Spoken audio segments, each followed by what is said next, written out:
Dalam video channel Bros Ilham. So hari ni kita akan buat siri seram kepala manusia terbang. So ni kan, tapi korang jangan cerita, jangan cakap lah aku cerita. Aku tak pandai cerita, tapi aku baca dalam buku Siri Seram Bila Larut Malam. Kalau korang boleh beli dekat kedai buku, Shopee mahal. Shopee mahal, tapi lambat Shopee. Walaupun Shopee murah tapi lambat. Baik korang beli kedai. Kau pergi beli kedai dah cukup. Cepat datang, tapi cuma korang kena rajin lah. Okay, so kita nak bacakan episod yang pertama. Sekejap, betul lampu nak tak ada? Aku takut tu. Okay. Aku baca ya. Tukiman bekerja sebagai pengawal keselamatan di sebuah kilang memproses getah. Dia baru sahaja beberapa hari bertukar di kilang itu. Sebelum ini dia ditugaskan mengawal kawasan kilang besi. Oleh sebab baru bertukar di situ, Tukiman berasa cuak juga kalau kena bertugas pada giliran malam. Kenapa giliran malam? Dia selalu memikirkan hal-hal yang menakutkan sahaja. Hari itu sorry sebab aku tak boleh nak cerita, nanti aku takut sakit tekak.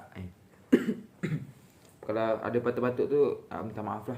Okay, so aku tak boleh nak baca ni, tapi aku baca try lah. Hari itu Tukiman kena bertugas malam oleh sebab dia berkawal seorang diri membuatkan dia sentiasa berdebar-debar, apalagi di belakang kilang. Kilang apa benda?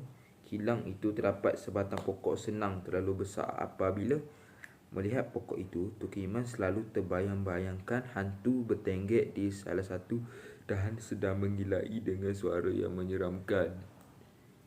Apa benda guys?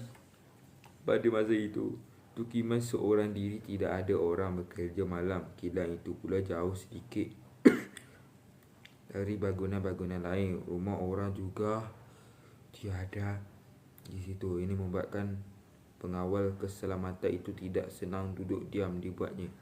Aku harap tidak ada gangguan malam ini, kata Tukiman dengan dalam hati. Dia asyik memikirkan perkara-perkara yang menakutkan. Tiba-tiba Tukiman menjadi cemas tidak terkata kerana mendengar suara hantu menggilai. Sungguh menakutkan. Lelaki itu keluar dari pondok pengawal dengan muka pucat. Dia yakin suara itu datang dari arah pokok senar yang besar. Pokok senar? Pokok besar itu berhantu rupanya, kata Tukiman. Seluruh tubuhnya bergeletar dan bulu romanya meremak. Tukiman segera melarikan diri kerana ternampak kepala manusia terbang berat dan tali perut pula berjurai. Hantu siapakah itu? Kenapa boleh terjadi begitu pula? Tukiman tertanya-tanya dalam hati. Dia terus berlari dalam malam gelap itu. Sambil itu dia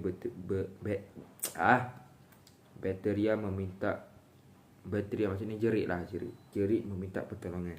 Suara jeritan pengawal keselamatan itu semakin kuat. Ramai penduduk kampung mendengarnya. Mereka keheranan dan segera membuka tingkap. Mereka ternampak seorang pengawal keselamatan sedang melarikan diri dalam keadaan cemas. Apa yang terjadi? Tanya seorang lelaki. Lihat itu, kepala manusia terbang, jawab Tukiman. Ramai dapat melihat apa yang berlaku. Mereka mendapati apa yang dikatakan oleh pengawal keselamatan itu benar. Ini mereka pula menjadi cemas dan ketakutan. Siapakah yang menjadi hantu kepala manusia terbang itu? Pasti ada orang mati dibunuh dalam keadaan ngeri, tanya seorang perempuan tua. Namun tiada yang dapat menjawab. Oleh sebab bimbang terkena sampuk hantu itu, semua orang segera menutup tingkap serta pintu. Tidak ada yang berani keluar. Mereka berkurung dalam rumah. Di luar pula suara hantu kepala manusia terbang itu terus menggilai. Ia bagaikan seorang sedang terbang melayang dari satu tempat ke satu tempat. Makhluk yang menakutkan itu ia juga sedang mencari mangsa. Kasihan Tukiman. Setelah sampai di hadapan rumahnya, dia telah pingsan tidak sadarkan diri. Isteri dan keluarganya telah dengar suara jeritan Mereka segera keluar dengan dalam keadaan cemas. Mereka mendapat tahu Tengku Imam menjadi seperti itu kerana dikejar oleh hantu pada manusia terbang. Keluarga Tengku Imam berasa susah hati, memikirkan, wish, 5 minit lagi. Apabila ternampak makhluk menakutkan itu datang, mereka lintang pukang masuk dalam rumah. Tengku Imam yang masih pingsan juga turut dibawa bersama. Penduduk kampung mesti melakukan sesuatu, kalau tidak hantu kepala manusia terbang. Aku baca cepat-cepat lah, biar nak habis masa dah. Itu akan bermaharaja Lela, kata isteri Tengku Imam. Semua ahli keluarganya bersetuju. Ramai penduduk tempatan berbimbang memikirkan gangguan hantu ganjil itu. Mereka cuba meminta pertolongan seorang lelaki alim bernama Tuan Haji Idrus untuk membinasakan. Pasti Haji Idrus mampu melakukan, kata seorang lelaki. Hal ini patut disegerakan, kata seorang lelaki. Apabila mengetahui masalah yang terjadi, Tuan Haji Idrus sedia membantu. Dia juga ingin tahu kenapakah terjadi gangguan kepala manusia terbang. Pada suatu malam, lelaki alim itu pergi telah 6 minit ke pokok senam besar itu. Dia tidak membenarkan sesiapa pun datang menyaksikan. Nanti hantu itu tidak menjelma, kata Tuan Guru. Tuan Haji Idrus mengingatkan. Kesudahan lelaki alim itu telah melakukan jampi dengan membaca ayat-ayat suci Al-Quran. Dia membaca bersungguh-sungguh. Ini membuatkan hantu kepala manusia terbang itu kepanasan.